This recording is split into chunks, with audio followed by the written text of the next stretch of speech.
Welcome back to Jersey Matters. A lot of us gripe about Jersey Transit service, but for 35 years, David Peter Allen actually did something about it. He went to hearings, he filed legal papers, he organized coalitions to make public transportation in New Jersey better. On the week of his retirement, we spent a few minutes with Mr. Allen, who was until very recently the chair of the Lackawanna Coalition. It is such a pleasure to talk to you. Citizen advocacy is so important in a democracy. How did you get started on this? I got started because I was always transit dependent. So I knew someday I would have to fight for transit. I became interested in rail when I was an undergrad, and a friend of mine who later went on to a mid-level career in the industry got me interested. In 1985, I became an advocate locally, so I have been for 36 years. It was at a time when New Jersey Transit had cut service on the Morris-and-Essex line. I went essentially to a town meeting and complained, so did some other people. From there, I became involved with the Essex County Transportation Advisory Board. I'm still a member of that. And I came on board at the Lackawanna Coalition in 1998, have served as chair from 2000 until now. I'm just retiring from that position, and became involved on the national scene a few years later.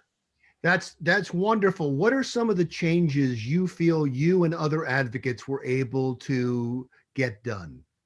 The high water mark of advocacy in America was the defeat of the original ARC tunnel, the former access to the Regent's Core project that was originally a good idea when they had planned to have service to Grand Central Terminal in addition to Penn Station.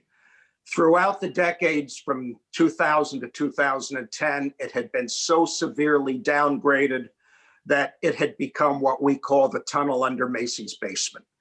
It was a terrible project toward the end, and we at the Lackawanna Coalition, along with allies at the New Jersey Association of Rail Passengers, 2 national organizations, and allies from as far away as 17 states, joined together to defeat that project. We basically kept the issue alive so long that when he became governor, Chris Christie killed the project.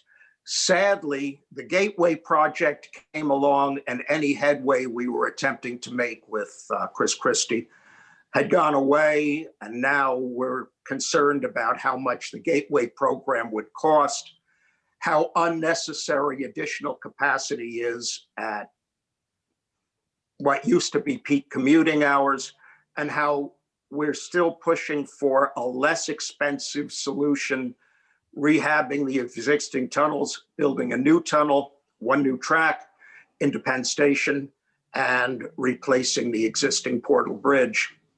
We still need those things, but we can't afford $30 billion or more. In addition to that, we've had some local successes, like getting some trains restored to the schedule that New Jersey Transit had taken away.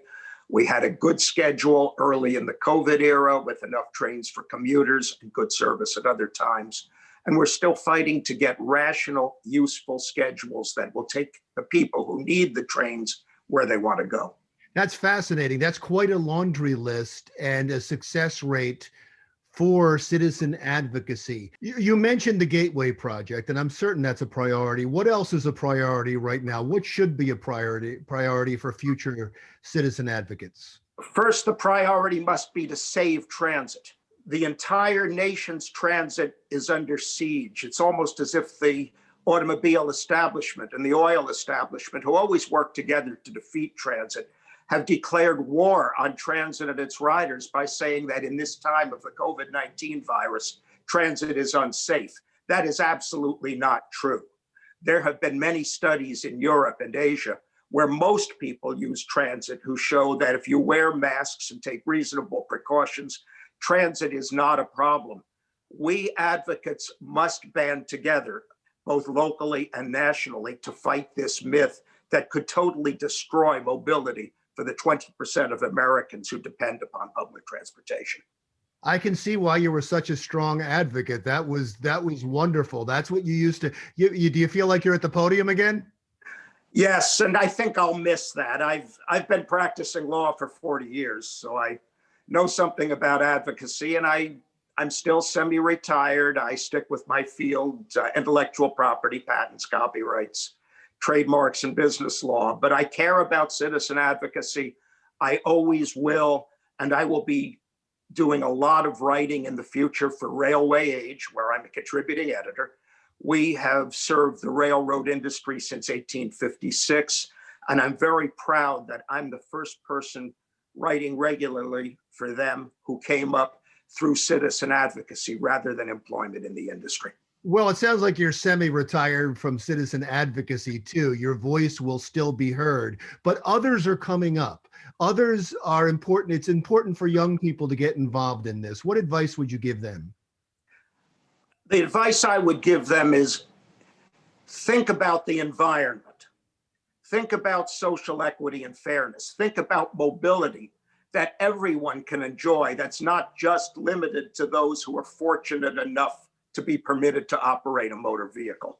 We're fighting for mobility, not just for the people who depend on transit, but for everybody, motorist and non-motorist alike. And what we need to do is think the way they did when I was young, back in the 1960s and 70s, when citizen advocacy finally got us out of a terrible war in Vietnam. And citizen advocacy brought us some reform to the government after the horrors of Watergate. A lot of people have forgotten that. We seniors somehow in our collective memory remember those times, and we remembered what citizen advocacy could do.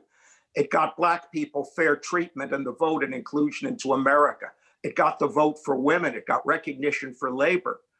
It got recognition for gay people, and now we'll have probably a Secretary of Transportation who comes from that cohort. Citizen advocacy can do a lot. The enemy is apathy, and we have to get young people to look toward a future and to realize that if they don't get involved, this whole planet might not even have a future. Well, sir, it's been wonderful to talk to you. As you've said, your voice is not going away, but people are going to miss your full advocacy. Please enjoy your semi-retirement, and it was wonderful to talk with you. Well, I'm moving more strongly to the national scene, and I know it's unusual for someone who's leaving the scene to go national after having been local. But I think that's where I can make the most difference. And I'm familiar with Amtrak and transit everywhere.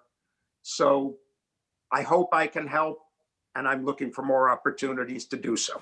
David Peter Allen, longtime citizen advocate for Jersey Transit riders. Still to come, a neighborhood pulling together to help a disabled vet. That story next.